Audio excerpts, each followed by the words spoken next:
Hi guys, Michelle here from Halfway Homestead, and today is Pie Day. It's March 14th, so 3.14 da da da da da is pie. That's about all I know about it. Sorry if that shows my ignorance, but that's what it is. So my husband loves pie, so today we're going to make an apple pie. Now this recipe for pie crust is his mom's crust recipe. However, I'm going to alter it a tiny bit today because I want to try it with a little bit of whole wheat flour. So first thing I'm going to put into the bowl, I'm going to bring you down closer so you can see what I'm doing. Okay. First thing is going to be 3/4 of a cup of shortening. I do buy shortening by the stick for making pies specifically, just because it's easier to measure and less mess. I do keep shortening and oil and all of that in bulk also, but for pies I do cheat and I buy this. Make sure there's no foil in there. Okay, I'm going to chunk this up into my bowl, my KitchenAid. All right, now I'm going to add a teaspoon of salt.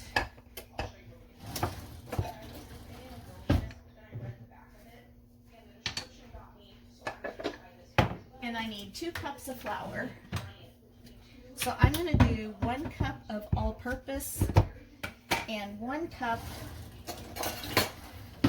of whole wheat.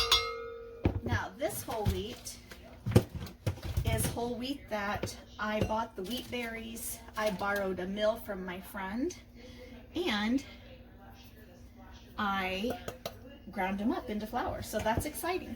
All right, I'm gonna shut you off for just a minute because this gets really loud, and I'll bring you back in just a moment. Okay, one thing I've learned about whole wheat flour is it takes a little bit of extra moisture, or you can decrease the flour just a tiny bit. So what I have right now is kind of coarse crumbles, okay? And yes, I can do this by hand. I could use a fork, I could use a pastry blender, but I really like using my KitchenAid for this. Now, I'm gonna bring you guys back over here so you can see. Oops. I am gonna scrape down in here, make sure I've got all the shortening picked up. Okay, I'm gonna turn it back on, and I'm gonna stream in a little bit of water. I usually start with about 1/2 cup, but because this is whole wheat, I may have to go a little heavier.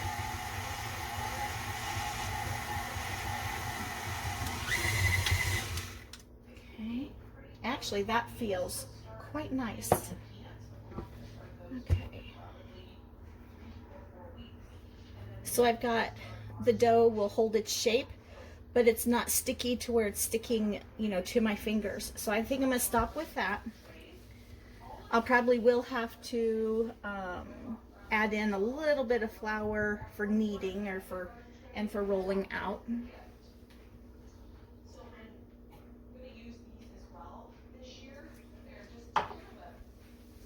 Okay, get you guys turned back around.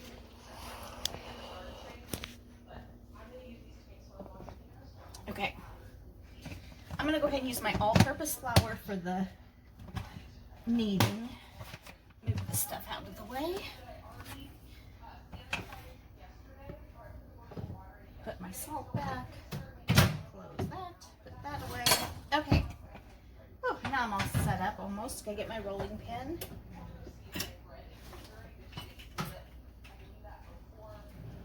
Okay. I am gonna use this aluminum pan. So this pan was my grandma's. It is made by Wherever, and it makes the absolute best crust. It gets crispy all the way to the middle. It is absolutely lovely. I love it, love it, love it. And I'm glad I get to have it.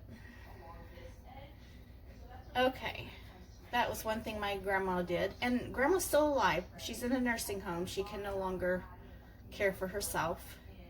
But one thing she did was make delicious pies. Okay, I'm gonna set this aside. Put a little bit of flour out here on the counter. And I'm going to gather all this up. Oh, there's still a little in the bottom that didn't quite get mixed in, so we'll get that mixed in there. Okay, move this out of the way. All right, I'm gonna bring you down a little bit further so you can see. There we go. Okay. Take my rings off. Okay, I am going to do what's called laminate. And so I'm gonna fold this over onto itself a few times. And that helps give it kind of a layered flakiness. Okay. Now I'm going to divide this in half, or half-ish. I go a little heavier on the bottom. Okay, now some people chill their crust first. I really don't like to do that. I don't find that it's necessary, and I find that it's incredibly difficult to roll out. So I just like to make it and roll it out all at the same, within the same, little bit of time. Okay. But I do want to try to keep it a circle. So with each roll, I'm going to move it, or flip it, I guess. I make a quarter turn. Some people don't move it that far or turn it that far. I think it's the first time I've made pie crust on video, so it's making me really nervous that I'm going to mess it up. Which is silly. If I mess it up, I turn the video off. Okay, there we go. It's starting to get a little thinner. I'm going to put a little more flour out there, give it another turn.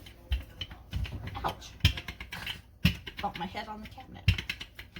Okay. One problem I have with making pie crust, you can see over here, it cracks,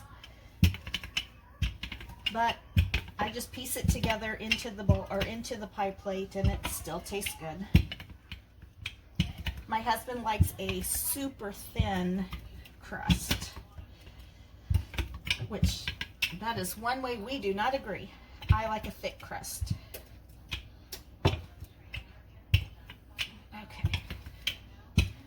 But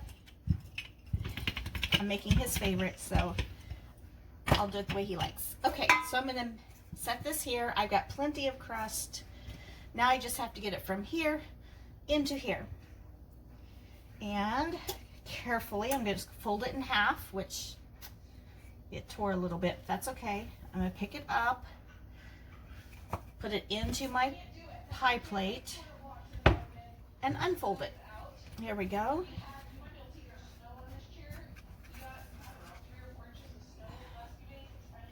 If you stretch your crust to put it into your pie plate, it's going to kind of draw back in where you stretched it. So I'm always very careful not to stretch the crust. If anything, I kind of squish it in there to make sure it's not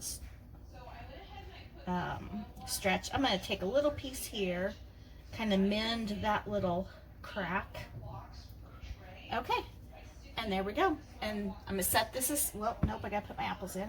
Okay, I am using home canned apple pie filling. You'll notice it's very pale in color. I don't put any cinnamon into my pie filling. That's one of our food sensitivities. So I leave it out, and it is quite delicious. If you wanted to add extra cinnamon, you could. Use a store-bought pie crust, absolutely. Or, well, yes, absolutely. Pie crust or pie filling.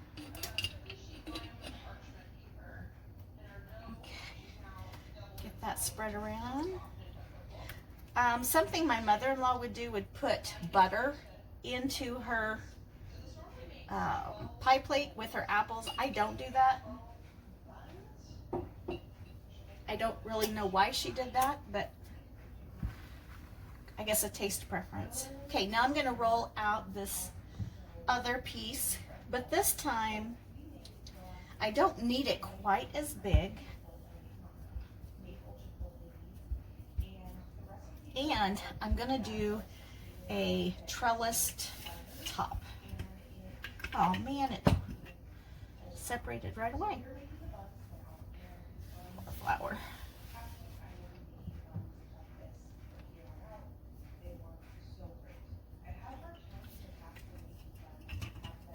Okay. This whole wheat crust is feeling a little bit tougher. I don't know if it's because of the whole wheat or maybe I didn't put enough liquid in it. I'm not sure. But I'm just going to gently roll this out to a circle. Like I said, I don't need it quite as big. I basically just need it to be able to cover the top of the pie.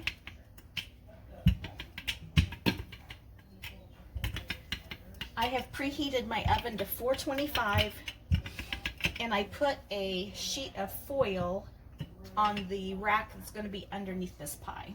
All right, I'm going to cut this in half and I'm going to go about 1 inch and cut strips.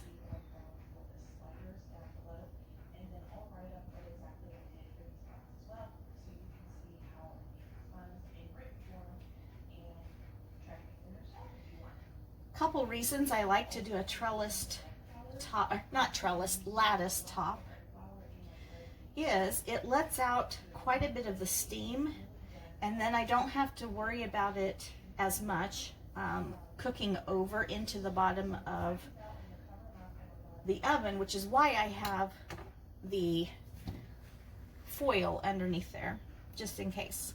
Okay, I'm going to start in the middle and I'm going to go to the middle of my pie. I'm going to skip a lattice piece on both sides and lay them across the top. Okay. Actually, I'm going to put those a little bit closer so I can get another piece in there. Let's see. I need another one cut on this side.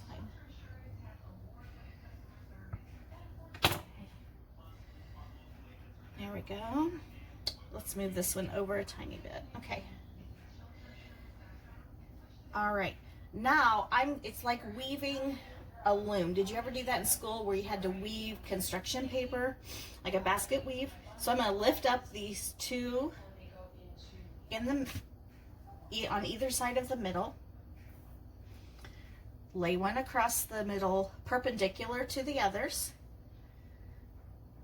Bring these back. That little piece is about to break off.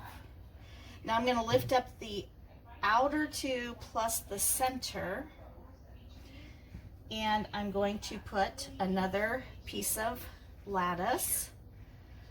Whoops. Bring those back. Pick up those two.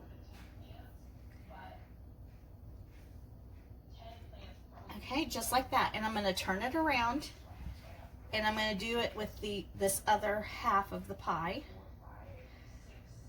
Gotta pay attention to which ones I have to lift up. Okay, right there.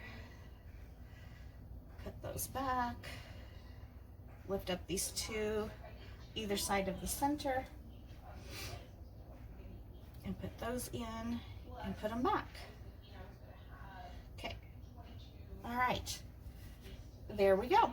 Now the outer edge of this particular pie plate is it's already scalloped. So honestly, what I'm going to do is I'm going to press down all the way around,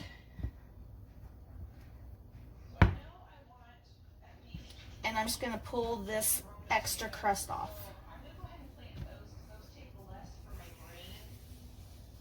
Just like that. Okay, and now we have a beautiful pie. Now one more thing I'm going to do is I'm going to take a little bit of raw sugar, which in the store you can get it called turbinado, but basically it's sugar that's not been bleached. Okay, and this got a little clumpy, so I'm going to take a clump and I'm just sprinkling it over the top of the crust. Okay.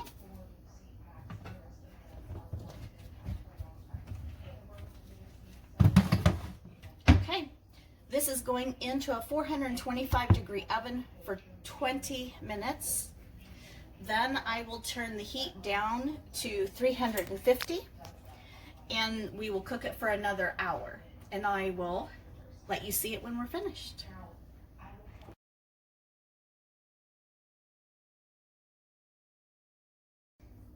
Okay, I'm going to bring you back before the pie's finished. One thing I like to do with the leftovers of crust, I just lay them out onto a baking sheet. Okay, I don't do any more rolling or any more cutting. I just throw all these pieces on here and kind of separate them out into a single layer. Some are big, some are little. And I sprinkle these with cinnamon and sugar because I can have cinnamon. And so this is my little treat after making a pie. I enjoy the pie too, but I really enjoy the cinnamon crust. Okay, so I've got my pie dough all laid out. And get my cinnamon shaker. Put this up so you can see it. And I just sprinkle cinnamon and sugar all over each piece. And then I will bake that. Now I will wait until the pie comes out of the oven to bake it. Oops, I missed a piece.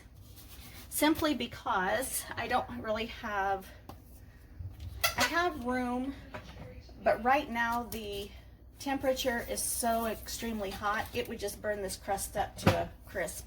And so I'm going to wait till the pie's done, and then I'll bake my crust at 350 for about 12 minutes like you would a cookie, and it will be delicious. And I'll show you this too when we're finished.